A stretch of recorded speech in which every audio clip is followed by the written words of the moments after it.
En la clase pasada solicité como actividad que me enviaran las preguntas que ustedes más tuvieran, los inconvenientes que más habían surgido o tenían con respecto a los temas que estábamos viendo últimamente, que es el tema de lanzamiento vertical, dentro de los cuales está el tema de caída libre, lanzamiento vertical abajo y lanzamiento vertical arriba.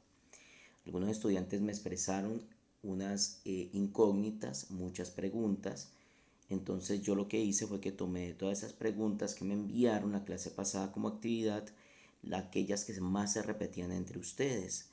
Y me pareció importante hacer un video para poder clarificar, para poder dejar en claro todos esos interrogantes e inconvenientes. Esta clase básicamente se trata de eso. Entonces vamos a hacer un resumen de todo lo que tiene que ver con los lanzamientos verticales y las estrategias, digamos de una forma mucho más práctica, más sencilla, para que sea más digerible por ustedes, de cómo se deben realizar, cómo se deben enfrentar, cómo se deben afrontar este tipo de problemas o situaciones en este tema. Entonces es muy importante que pongan mucha atención en esta clase para que ustedes dejen claro sus interrogantes. Ahora, recuerden que es muy importante tener en cuenta de que estos videos usted los puede ver las veces que quiera, pararlos, pausarlos, entonces es una gran ventaja. Muy diferente a la clase en vivo, en donde lo que se dijo, si usted estaba o no estaba, si se fue para el baño, pues perdió el tiempo. En estos casos usted puede o tiene acceso a este video, el cual puede volver a ver las veces que sea necesario. Bueno, empezamos. Primero que todo hagamos como una especie de confrontamiento entre los tipos de lanzamientos verticales o movimientos verticales, ¿sí? Recuerde que todos los movimientos verticales son aquellos que van para arriba o van para abajo, sencillamente. Así descrito para aquellos que no han entendido qué es un movimiento vertical. Eh, Hay tres tipos de movimientos verticales que hemos trabajado hasta el momento, que es la caída libre, el lanzamiento vertical arriba y los lanzamientos verticales abajo. ¿Qué hago yo cuando me salen varios ejercicios, varios problemas? ¿Cómo hago para identificar qué tipo de movimiento vertical es? ¿Sí? ¿Cuál de los tres es? Entonces aquí doy unas pequeñas descripciones, ¿sí? Dentro de las cuales usted puede identificar qué tipo de movimiento o lanzamiento le están proporcionando en el problema. Miremos la caída libre. Por ejemplo, en caída libre, la velocidad inicial, como ven en el cuadro, no aparece, no hay. No puede haber velocidad inicial porque es una caída libre, o sea, se está dejando caer, no se está empujando, no se está lanzando, no se está tirando, se deja caer. Y la caída libre siempre genera un movimiento vertical descendente, o sea, hacia abajo.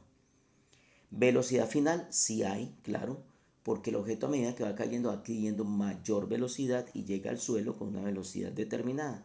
Entonces, la caída libre no tiene velocidad inicial porque se deja caer y la velocidad final sí existe. Descripción general, o sea, en los problemas como les aparece, podría decir se suelta un objeto o se deja caer una piedra. Bueno, esas expresiones generalmente acompañan los problemas de este tipo de movimientos. Miremos los lanzamientos verticales arriba. En el lanzamiento vertical arriba, la velocidad inicial sí existe. O sea, debe haber una velocidad inicial para poder que el objeto ascienda verticalmente, o sea, suba, ¿sí? Entonces la velocidad inicial sí existe. Lo que no existe es la velocidad final, o sea, en el momento en que termina el movimiento, el objeto sube y hasta que llega a su altura máxima, ese objeto en ese instante se detiene. Al detenerse, pues la velocidad final es cero, ¿sí? O sea que no hay velocidad final. ¿Cómo aparece una descripción en los problemas? Dice, se lanza, se dispara, ¿sí? Esas son las palabras más repetitivas en el tipo de ejemplos o problemas de lanzamientos verticales arriba. Y por último tenemos el lanzamiento vertical abajo, que es muy parecido al de caída libre, pero la diferencia existe, está o radica en que en el caída libre no hay velocidad inicial, mientras que en el lanzamiento vertical abajo sí hay velocidad inicial porque se empuja, se tira, se lanza, ¿sí? Entonces es muy importante tener en cuenta esas dos características. Y velocidad final pues también hay, ¿sí? También hay porque pues el objeto a medida que va cayendo va adquiriendo mayor velocidad. Dentro de la descripción general, en los problemas que ustedes van a ver de lanzamiento vertical abajo, se dice, por ejemplo, es lanzado, se dispara, se tira. Esas palabras son repetitivas en este tipo de problemas. Voy a recordarles nuevamente un protocolo que yo establecí para poder desarrollar problemas de física. No importa el tipo de problema de física, y más aún para este tipo de problemas que estamos trabajando. Si ustedes llevan este protocolo paso a paso, si usted ha tenido inconvenientes para de pronto elaborar algún problema, ajústese a este protocolo, que este protocolo lo va llevando de la manito hasta que usted llegue a la solución de su problema. Recuerde, también tiene que ver mucho la parte de su lectura, ¿sí? Su capacidad lectora. Hay alumnos que no necesitan llevar este protocolo, o sea, tienen, digamos, una fluidez o tienen la capacidad de adquirir el conocimiento de pronto a una velocidad mayor, si identifican todos los componentes del problema y lo desarrollan sin ningún inconveniente. Esto no es una camisa de fuerza, no les estoy diciendo que tienen que llevarlo, pero sí aquellos que les ha causado alguna dificultad el desarrollo de los problemas, es importante que lleven este protocolo siempre en mano. ¿Por qué? Porque con él van a llegar a la solución de su problema. Y vuelvo y repito, es muy importante tener en cuenta que nosotros sepamos leer muy bien, ¿sí? Entonces esa característica es importante. ¿Cómo adquiero la habilidad para leer bien? Leyendo, ¿sí? Coja diarios, coja revistas, coja libros y léalos. Léalos, interprételos para que usted adquiera esa capacidad. Del resto es imposible. Entonces miremos dentro del protocolo para la solución de problemas en física, aparece primer punto A, leer y comprender el problema. La clave es la lectura. En todo, en matemática, en física, en absolutamente todo, la clave es la lectura. Leer y comprender el problema. O sea, usted tiene que leer el problema y crearse una imagen, imaginarse la situación. Para imaginarse la situación debes leer muy bien, tener en cuenta los puntos, los comas, los puntos y coma, qué quiere decir cada cosa de esas, para que usted identifique todos los componentes o identifique de qué le están hablando. Desde el mismo momento en que usted tenga que decidir que si el problema que le están dando es un lanzamiento vertical arriba, una caída libre o un lanzamiento vertical abajo, desde ese mismo instante la lectura es importante, porque si usted no lo identifica, entonces va a terminar utilizando las ecuaciones que no son correctas. Entonces la lectura es importantísima.